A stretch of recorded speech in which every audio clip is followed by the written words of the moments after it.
Comment peut-on posséder 78% de diamants de la planète, 89% de platine, dont la moitié de la production est utilisée par l'industrie automobile, 81% de chrome, 61% de manganèse, 60% de cobalt, 20% de la production mondiale d'uranium, 90% des réserves de platinoïdes, 80% de coltan, 70% de tantal, 40% des réserves aurifères et 10% des réserves pétrolifères. Bref, comment peut-on détenir le tiers des réserves mondiales, tout minerai confondu, et rester le continent le plus pauvre du monde?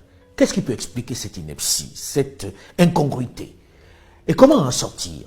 Certains profitant ou jouant sur notre propension à tout expliquer par la fatalité, la sorcellerie ou le spirituel, la volonté de Dieu, ont sorti le fumeux concept de la malédiction du pétrole, ou plus fort, la malédiction des minerais, des matières premières. Pourquoi elle n'existerait que chez nous et pas chez les autres? Pourquoi le pétrole serait une bénédiction pour les pays du Golfe, tels que l'Arabie Saoudite, le Koweït et autres Qatar, et il serait une malédiction pour le Congo-Brazzaville, pour l'Angola, pour le Tchad, pour la Guinée équatoriale, pour le Nigeria? Soyons sérieux et ayons le courage de regarder les choses en face. C'est quoi la réalité? Pour une fois, un responsable de très haut niveau, président de la puissante Gécamine, qui est en charge de la gestion de cet inestimable patrimoine, explique le mécanisme, la décision qui a spolié les Congolais, qui les a privés de leur principale richesse.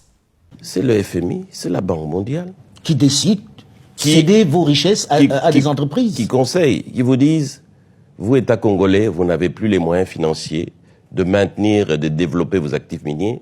Nous vous conseillons, gentiment, oui, on sait comment on conseille. Voilà, de céder ça à des partenaires techniques et financiers internationaux qui sont spécialisés et qui ont les moyens, et ils vont développer ça à votre place. C'est l'erreur fatale qu'on a faite, qu'on ne devrait jamais faire dans nos pays africains. Quand on dit que la RDC a exporté plus de 1 million de tonnes de cuivre et près de 100 000 tonnes de cobalt, c'est 5 ou 6 entreprises étrangères dans lesquelles, malheureusement, l'entreprise de l'État Gécamine n'est qu'un actionnaire minoritaire qui n'a quasiment rien à dire. Édifiant, non?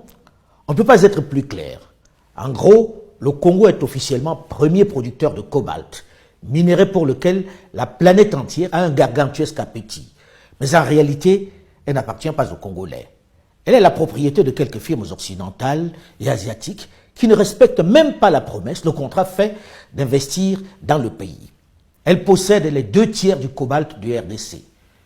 Et comme si ça ne suffisait pas, ces entreprises, elles ont pris nos gisements, elles sont allées les donner en garantie à des banques étrangères et elles ont emprunté. Au lieu d'amener des capitaux qu'on nous avait promis, c'est des prêts qu'on nous a amenés à des taux qui dépassaient 10% alors que nous savons qu'ils les avaient à 2 ou 3%. Dont les entreprises à qui on a donné les